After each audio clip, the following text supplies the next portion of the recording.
So this is my 2002 XR400, and to the keen of you right off the bat, you're going to spot that the muffler looks horrendous. The original one was really banged up and beat and ridiculously loud, so I swapped it out for something I could acquire cheap. This thing is rugged, it does not go anywhere. It's been on the bike for a year and I don't even realize it's there other than seeing it. So without that, or with all that said, let me move on to the rest of the bike. The front tire, I don't know if it's ever been changed. Still has plenty of tread left. Shocks, I don't know if anybody's ever done anything to. The only thing broken, I guess you could say, about the lights is I did drop it once and killed one of the reflectors. The other side is still there. The brakes I have not changed, but they both work really, really well. No issues there. Let's see. Exhaust is still cold for when I have my son help me do the cold start. Let's see here. I did put a new exhaust shield on, or a heat shield, because from a prior dumping of the bike.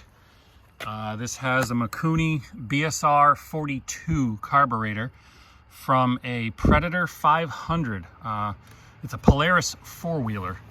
A lot of guys on the Thumper Talk webpage recommended going to this.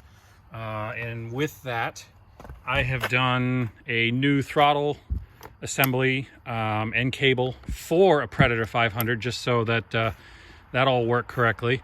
And I did the remote mounted choke lever for the Predator 500. Those of you who have tried to reach under a gas tank to use the choke before, you know how much that sucks. The stock trip meter I replaced. I still have it, but I replaced it with a speedometer and tachometer. The factory kill switch is still here. Let's see. Back tire, I have changed once. This tire is probably at most 2 years old. It was used by a gentleman who did racing, ran 1 or 2 races with it, and then gave it to me.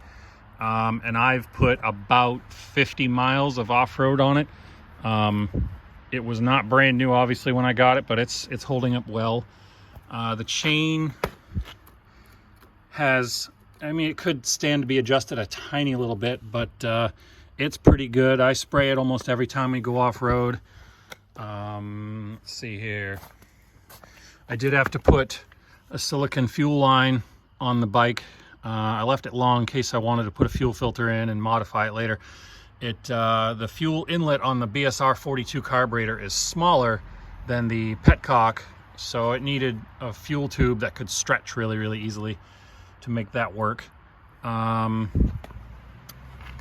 Over the years of oiling the chain, there's a little bit of grease down here. I don't really think it's engine oil or anything getting out, because it would be the only spot on the whole engine that it does, if it does in fact leak oil. I've never noticed any drips anywhere other than, you know, the drain ports, and just simply not cleaning up after myself. The oil fill is also, yeah, I missed that when I washed the bike, is a spot that shows just a tiny bit of oil filth. But otherwise, you know, 20-something-year-old plastics. The decals are bubbled and missing in a few places. The other side, I do have that. I have all the factory parts to the bike. If you desired to make it stock again, carburetor, throttle assembly, all that stuff I have. God forbid, I don't know why you'd want to go to the stock carburetor. That thing was terrible.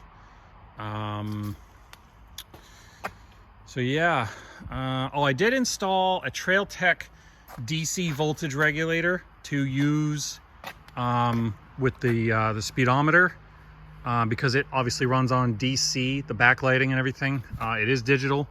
The headlight is original. It's a halogen. I had originally tried to use HID, but cheap ballasts and cheap bulbs just don't last. So I put the stock bulb back in.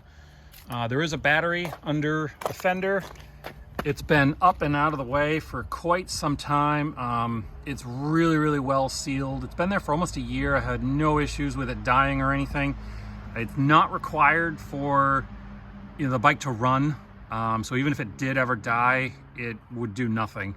The TrailTech DC voltage regulator outputs a signal as soon as it sees engine rotation. So there is no on-off switch for the speedometer. It just, as soon as it sees engine rotation, it will fire up the light and the speedometer. Basic kill switch is still here. I had a key on it at one time, and the first time it got wet, it didn't work anymore. So I just said the hell with it and took it off. This post is getting long-winded. Let's see. I'll turn the fuel on. I always leave the fuel off. You should with any ATV that's carbureted. And I'm gonna pass this over to my son, who's gonna take the camera. We're gonna fire it up. So, one of the first things I do, full choke after turning fuel on, hold the kill switch. Do one kick. Let go of the kill switch. Bring the piston up on compression. You'll feel the lump. It'll get hard to push. And sometimes it does that. I did get it wet, but no throttle, staying running. It'll idle up.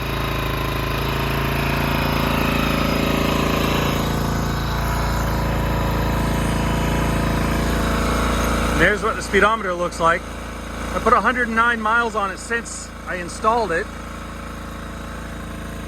Choke lever's there. You can let it run on choke for probably 2 minutes if you really wanted to.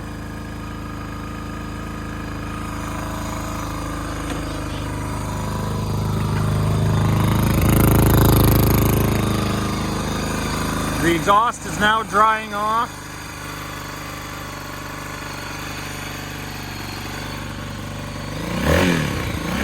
I got a lot of water in the exhaust when I was washing the muffler, but it's otherwise pretty clean.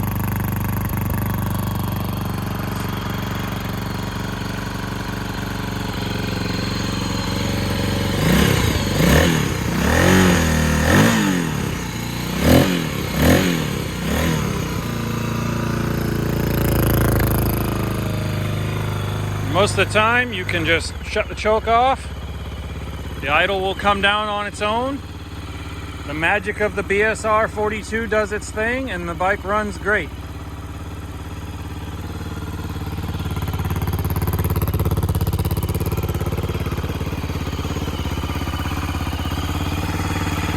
So I know this has been a long video, and hopefully if you've stuck through to the end,